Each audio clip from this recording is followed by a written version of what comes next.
Greetings, friends. Welcome, welcome, welcome to the Grit and Equity Talks podcast with yours truly, Dr. India White. I'm thrilled to be here with you this evening. I hope that things are working well for you and that you are just being gritty as you're wrapping up the new year. So many great announcements. First things first, the Grit and Equity Talks podcast with Dr. India White will be featured on X Factor EDU Network, hosted by Dr. Matthew Joseph. You can also find this on Spotify. Also, it will be hosted on my social media platforms, which are going to be Facebook is Miss India White, LinkedIn is The India White, Twitter is Indie Speak and Teach, Instagram is Indie238, YouTube is India White 123, and TikTok is Dr. India White. I wanted to remind you guys of an upcoming event. We have the Get Gritty for the New Year Women's Empowerment Conference. It is the Getting Gritty for the New Year Women's Empowerment Conference. It will be held this December on December 19th at 4 p.m. Eastern or Mountain Time. So that's 6 p.m. Eastern Time or 4 p.m. Mountain Time. This will be a 4-hour event. So please join us. We have wonderful speakers lined up. We've got some breakout sessions and vision boards and things like that planned. So we hope to see all of you ladies in the room. Now, I also wanted to remind you guys of the Grit Academy. We are looking for students, so please send any students your way that are needing some extra tutoring support for the new year. Remember, this podcast is if you are trying to close the achievement gap and you're having classroom management issues or students aren't motivated to do the work, then you can join us here on the Grit and Equity Talks podcast. And we will talk about grit and some strategies together. Also, check out the website, www.india-white.com for books, blogs, or to schedule me for speaking or coaching events. I know many math conferences are starting to look at, potential speakers and things. I'd be honored to join you guys. So please just remember that we are out here. I am out here ready to join you and to have a great time. Now, with that said, I know we are wrapping up this school year. We are wrapping up so many different things, right? There's so much anxiety, lots of ups, lots of downs. Some people right now are dealing with more downs than ups. Some people are dealing with trauma, tragedy, grief, not knowing what's going to happen for the new year. There's just a lot of uncertainty in the air. And unfortunately, that can lead down to having to make some tough decisions. And that requires that we all have to have tough grit. So this episode today, we'll talk about having tough grit in the face of doubt, in the face of uncertainty, in the face of grief, in the face of sorrow, in the face of disappointment, how to have tough grit. One thing about grit is you definitely have to be resilient. And you have to realize that when you're trying to tackle this life, no, life is not fair, but that does not mean that you cannot enjoy life. I think we all have to remember that life does have cycles, ups and downs. Sometimes you're up in the mountaintop and sometimes you're in the valley, and sometimes you stay longer than you wanted to in the valley. And you're going to have to know how to recycle grit and learn how to pull yourself through certain times and have certain ways to have outlets whenever you need, to take a break and things like that. So with that said, I do want to talk with you about some things that I was able to find on the web for us regarding this. And then we can come back together and we can talk about it. Okay. So first things first is I want to look into this guy's work named Paul Tough, which is so funny. His name is Paul Tough, and we're talking about tough grit. So it's kind of funny how that works. So let's listen to him here. He wrote this for, it's Nation Han, Adrian Lockhart, and Paul Tough. It says resilience and learning. So it says grit keeps coming up in education circles. I kept trying to tell you guys that. It is. It says the idea that we can teach character, courage, and resolve is huge, to students in an effort to help them grapple with difficulties that arise in school and in life. This idea resonates with me. Grit got to me this day. Grit got me to this day. Yeah, it gets me through every day. But different ideas and trends pop up frequently in education. Research indicates that new approaches we might take to educate those who have been proven difficult to educate. For instance, policymakers move on from the No Child Left Behind to Every Student Succeeds Act, which educators, you already know that language. Says funders decide on new funding priorities, which drives the implementation of new strategies by nonprofits. Right. So here's the superintendent, John Fairley of Edgecombe County Public Schools. He told us that low wealth districts like his could take on 50 different initiatives with 50 different funding sources. It's tempting to take on all of the programs as you work to find a path forward for every student. And it says, I've had teachers tell me that they feel like they're on a hamster wheel, of the new programs as leaders cycle in and out of a school. It's easy to understand why educators have an initiative fatigue. You guys hear that? Initiative fatigue. Right. It's just, you get tired. It's just like one more thing, right? So it says, the emphasis on grit, overcoming adversity, and developing resiliency feels different to me. And then it says, researcher and author Paul Tough recently released this book on helping children succeed, what works and why, which is building momentum for the ideas behind the grit boomlet. Tough draws upon decades of research on adverse experiences to present a vision for why grit matters to the development of all children, particularly low-income students. Tough notes that within American public schools, a majority of students are now classified as low income. This is very true. In the opening paragraphs of helping children succeeds, he articulates why this should matter to us. So it says, helping poor kids succeed is now by definition the central mission of American public schools and by extension, the central responsibility of the American public. And, I want to say something here because it says poor kids, right? And it makes you assume that these kids were born poor, have always been poor. But can I tell you that sometimes life circumstances can happen to children and they can be poor in an instant. They can be placed in a situation that they're all of a sudden looking at, financial strains, and now they are in a lower income category. And so I want us to be sensitive when we're talking about low income children, because I think low income, it's not a permanent status. They can work out of it. It is simply just one part of a variable of a child's life. It's not a defining element.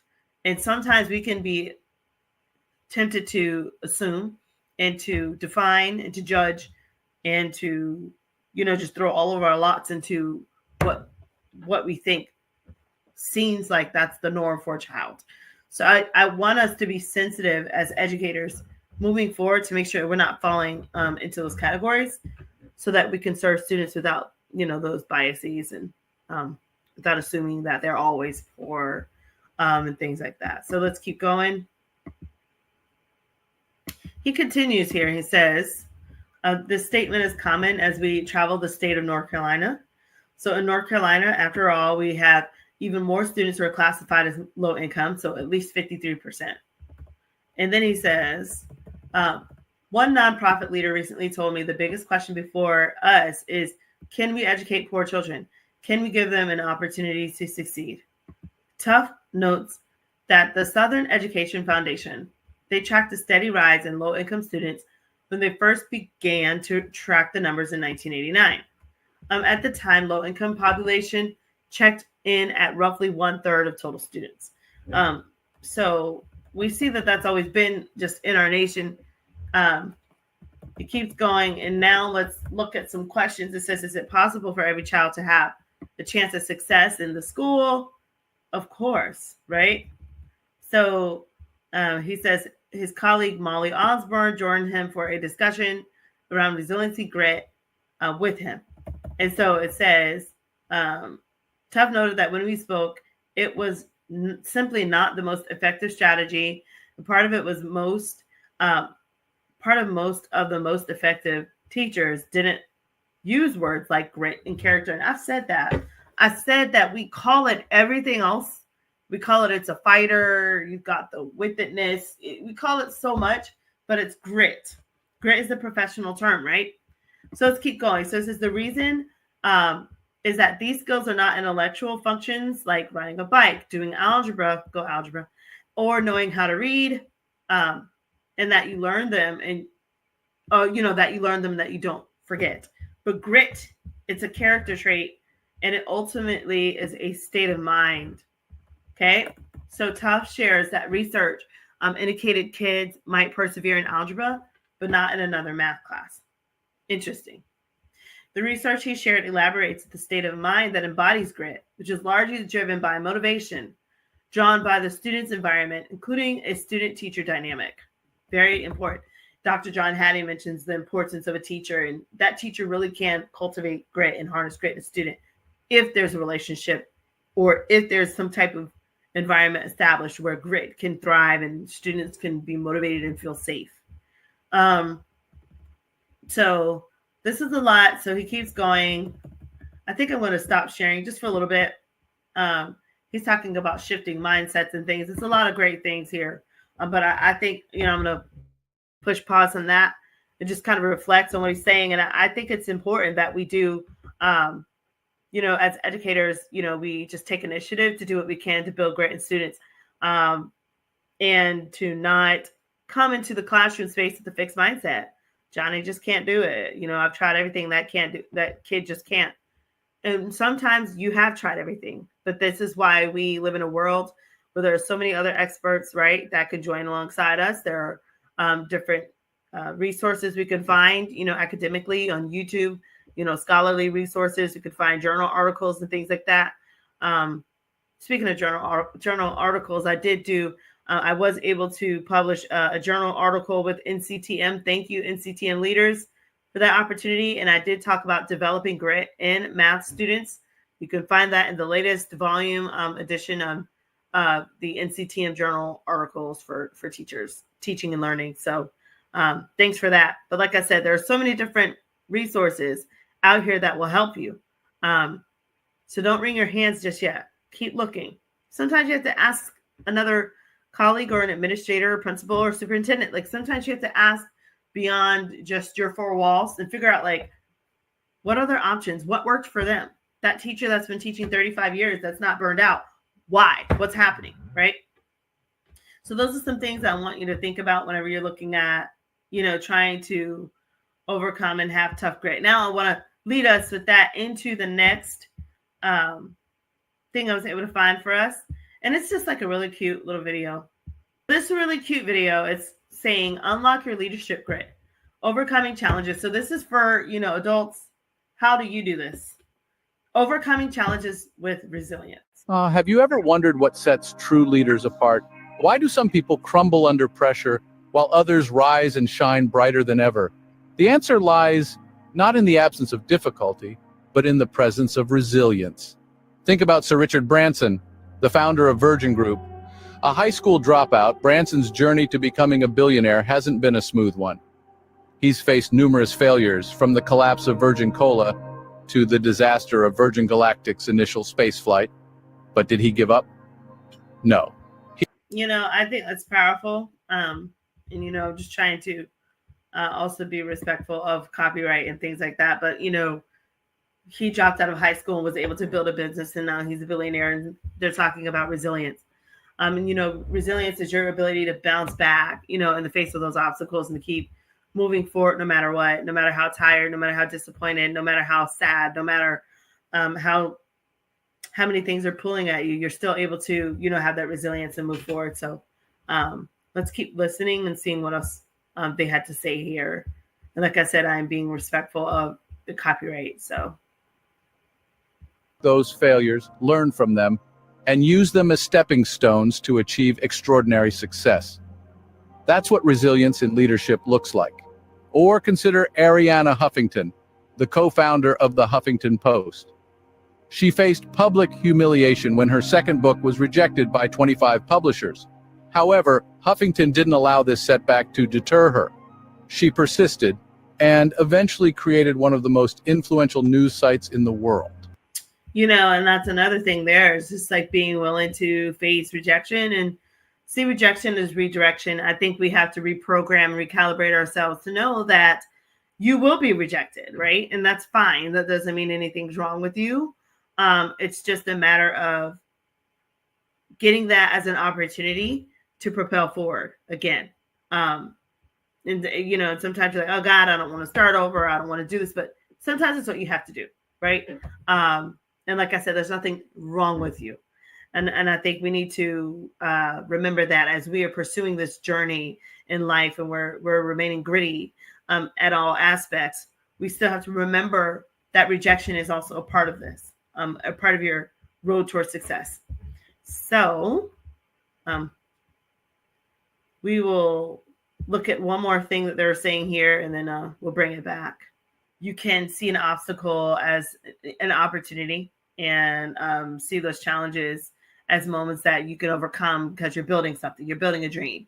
I like how we ended on Steve Jobs, because every one of us has been impacted by him now with iPhones, iPad, whatever, iCloud, everything. It's just amazing what one man was able to envision and to dream, and then to have like the world backing that vision. Even as he has passed on, we're still impacted greatly in a wonderful way by his success. So it only takes one person, only takes one idea, one dream, one thought. So that could be you. Why not? So with that said, I thought that was really neat what they were talking about with resiliency. Grit is all about resilience. It's great resilience in time, that passion and perseverance. That is what's going to help you remain resilient. Okay.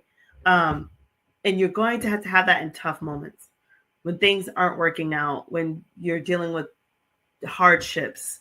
You're going to have to learn how to wipe the tears, keep moving forward, how to take a break, how to say yes to yourself when you've been so used to saying yes to everyone else, which I've been guilty of that plenty of times. You're going to have to learn how to bounce back, because this world needs you. This life needs you. Even if you don't feel like it does, it does.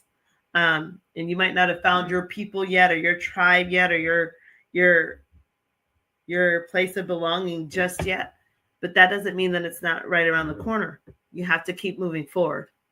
And tough grit is what you're going to need on your journey. So with that said, let's keep moving forward. Let's look at another here. Leave us with some quotes to kind of lift us up when you're looking at tough grit. So this guy's kind of happy here. Okay. So it says 67 quotes, grit quotes to persevere when times are tough. Thank you, Rebel Jones, for this. So it says here, take a deep breath, be kind to yourself. Find the courage to see the problem through. Yes, it may be difficult, but without challenge, there is no victory. So you're going to look at 67 different things. It says, why is it important to find grit and persevere when times are tough? Obstacles are part of life. They can be something simple like a long, a long line. Okay, look here and see what he says about the 67 quotes. So it says, quote 1, every great story happened when someone decided not to give up. That's by Sprite Loriano. Next, your dreams are on the other side of your grit. Next, grit is not just some elbow grease term for rugged persistence. It is often an invisible display of endurance that lets you stay in a comfortable place, work hard to improve upon a given interest, and do it again and again. I like that. Let's keep going. Number 11, the only thing that overcomes hard luck is hard work. Okay. The next one, unknown. You have a choice. Number 14, you can throw in the towel, or you can use it to wipe the sweat off your face. I like that.